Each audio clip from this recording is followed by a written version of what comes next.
Halo, assalamualaikum warahmatullahi wabarakatuh. Sudah lama tiba-tiba kepikiran ingin buat video lagi, tapi nggak tahu apa yang mau dibahas sebenarnya.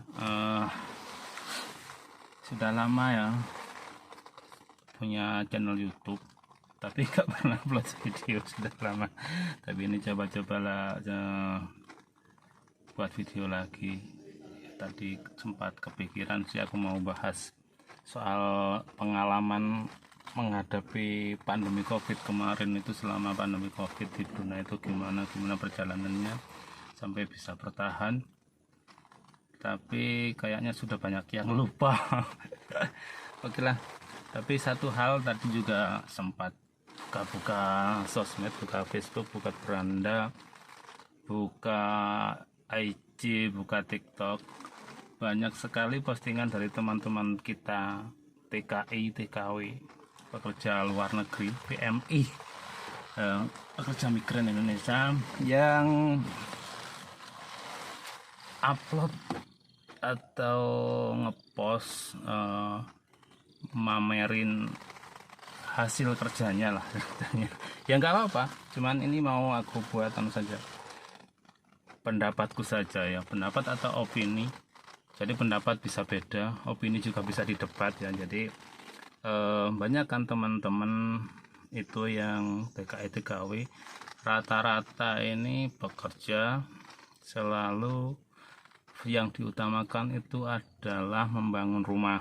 Jadi kita yang TKW TKI yang kerja di luar negeri rata-rata itu mengutamakan membangun rumah dengan biaya yang mahal. Maksudnya itu kadang itu jor-joran buat rumah paling bagus, padahal itu kan sebenarnya barang mati ya, barang mati bisa rusak.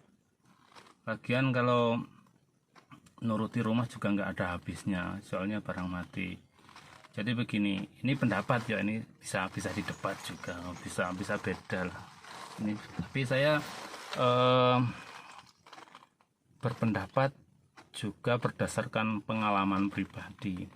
Jadi saya bilang rata-rata pekerja migran Indonesia itu yang diutamakan itu membuat rumah mewah, rumah megah ya. Rata-rata lah, boleh dilihat di pos-pos para TKI TKW pasti sangat bangga punya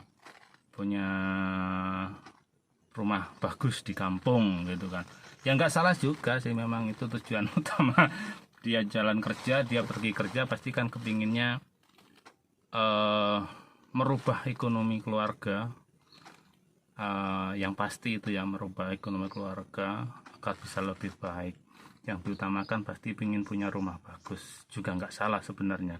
Tapi berdasarkan pengalaman pribadi, sebenarnya itu ada agak kesalahan menurut saya.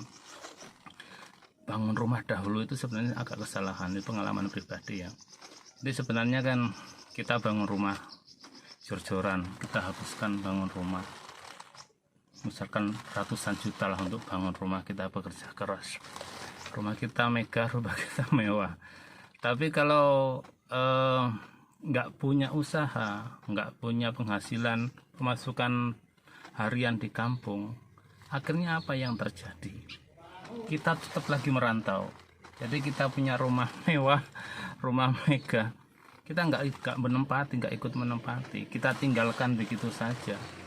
Itu yang banyak terjadi ya, nggak semua tapi itu kebanyakan yang terjadi lah.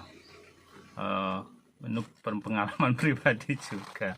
Jadi sebenarnya sudah pas loh pepatah orang Jawa, pepatah papi tutur lah ya. Sandang, pangan, papan. Ini urutannya sudah jelas sebenarnya. Sandang, pangan, papan. Jadi yang pertama itu diutamakan sebenarnya sandang. Ya kita kan pakaian itu kan nggak mungkin kita telanjang. Itu kan nggak mungkin. Nomor satu ini memang bener orang Jawa. Pakaian, sandang nomor satu. Nomor kedua itu pangan. Sebenarnya yang kedua ini sangat urgentnya, yang sangat vital sebenarnya kan kedua, pangan. Pangan kita dapat pangan dari apa? Usaha, kerja, bisnis dan lain sebagainya. Ini harusnya nomor dua, memang nomor dua. Kalau kita sudah usaha, sudah bisnis, sudah lancar, maksudnya ada pemasukan, kita bisa nabung, dan yang kita bisa mikir yang ketiga, papan, yaitu rumah ya. Kita bisa rumah, jadi kita tetap bisa bersama keluarga. Kalau ini sih bisa terlaksana kan kita tetap bisa bersama keluarga. Jadi sandang, pangan, papan itu tur Jawa itu urutannya sudah nggak bisa dirubah sebenarnya. Orang Jawa itu sudah dipikir sebelum bikin kata-kata itu. Jadi memang benar gitu. Itu tuh orang Jawa, sandang, pangan, papan itu sudah nggak bisa dirubah. Seperti juga harta, tahta, dan wanita itu sudah nggak bisa dibulak-balik gitu. Memang itu urutannya, harta, tahta, dan wanita. Kalau kita sudah punya harta, kita pasti bisa mengejar tahta atau kedudukan atau jabatan itu dengan harta. Kalau sudah dapat jabatan, dapat kedudukan, dapat tahta tadi, kita tahu lah pasti karena kita dengan mudah mendapatkan wanita. Ya begitu. Ya nggak semua, mungkin kalau perempuan mesti protes, nggak semua ini perempuan seperti itu, materi dan sebagainya, bla bla bla bla bla. Oke, untuk zaman sekarang kayaknya itu berapa persen saja yang punya pikiran seperti itu, mungkin di bawah 1%. Jadi kalau menurut saya, kalau ada perempuan bilang nggak mikir materi, cinta apa adanya, menerima apa adanya dan sebagainya, itu hanya ada di dalam sinetron, di film-film itu saja. Atau kalau di dunia nyata itu mungkin perempuan yang baru bangun tidur itu belum cuci muka, durung raup gitu. Jadi omongannya seperti itu. Nah, jadi kembali tadi ya ke teman-teman TKW yang selalu mengutamakan bikin rumah bagus. Ya nggak salah, tapi seperti yang saya bilang tadi, rumah bagus itu kalau kita tidak ikut menempati, apa guna juga kan? Itu bisa rusak. Saya pengalaman saya punya rumah, punya mobil, punya sepeda motor di rumah, tapi iya, saya nggak ikut menempati rumah. Sini sudah 15 tahun, rumah juga mau rusak juga. Dulu di kampung termasuk rumahku paling ya nggak paling, tapi termasuk salah satu yang lumayan bagus lah ya di kampung. Tapi sekarang di kampung semua lebih bagus lagi, rumah saya nggak ada apa-apanya. Sudah waktunya renovasi lagi, sudah banyak kerusakan sana sini, rumah pasti ada kerusakan. Jadi itulah kalau kita mengutamakan bangun rumah. Kalau TKW ya nantinya ujung-ujungnya kita tinggalkan, kita merantau lagi, dan kita kehilangan sesuatu yang sangat paling berharga. Apa itu? Kebersamaan keluarga. Dan itu nggak bisa dibeli dengan uang loh. Itu sangat mahal harganya, itu kebersamaan keluarga. Ya satu contoh gini, kalau kita mengutamakan rumah, kita nggak punya usaha, ujungnya kita merantau lagi kita jauh dari anak, istri, pasti gitu kan. Kita jauh keluarga lagi, kita gak bisa menikmati masa-masa kebersamaan. Wis roh-roh bojo-bojo ayune ora ketok, moro-moro wis tuwek gitu kan. Selanangane juga gak rupas, gak roh wis tuwek gitu kan. Kebersamaannya itu di hari tua. Jadi di waktu-waktu muda, di waktu-waktu yang seharusnya bersama itu nggak bersama. Itu sekedar pengalaman ya, pengalaman pribadi. Jadi buat teman-teman ya nggak masalah sih sebenarnya, tapi menurut saya memang sudah bilang saya di depan tadi bahwa pepatah Jawa itu memang benar. Sandang, pangan, papan itu sudah urutannya harusnya benar. Kalau dibulak-balik ya begini akhirnya, seperti saya misalkan sudah 15 tahun TKW ya, ini ya, punya rumah bagus, punya rumah mewah di depan jalan, di rumah gedung, magrong. Kadang di perantauan kita seperti ini, kita tinggal di gubuk loh.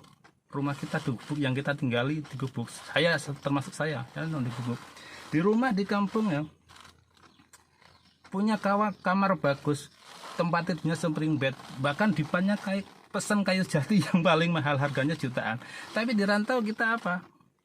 Kadang-kadang tidur di matras tipis, kadang-kadang di karpet lantai. Itulah kita perantau, itulah TKI.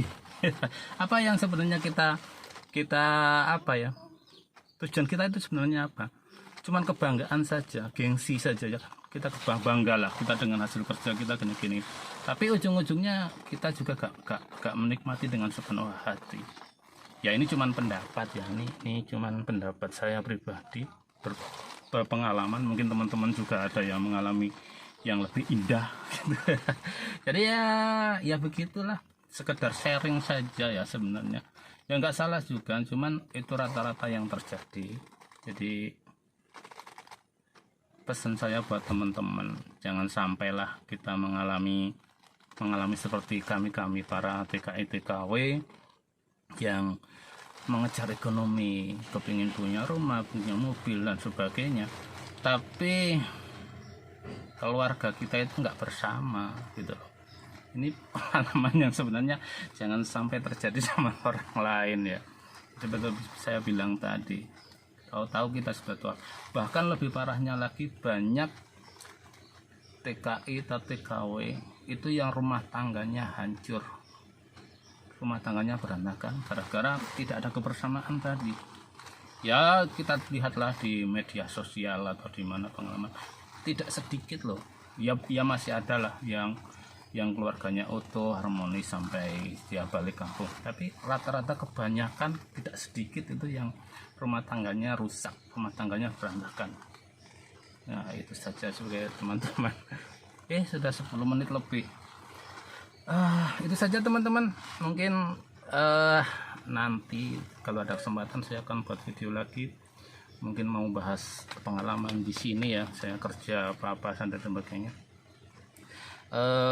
Itu saja, itu pendapat ya, enggak ya silakan saja, boleh di debat, kita boleh berbeda pendapat, tapi itu satu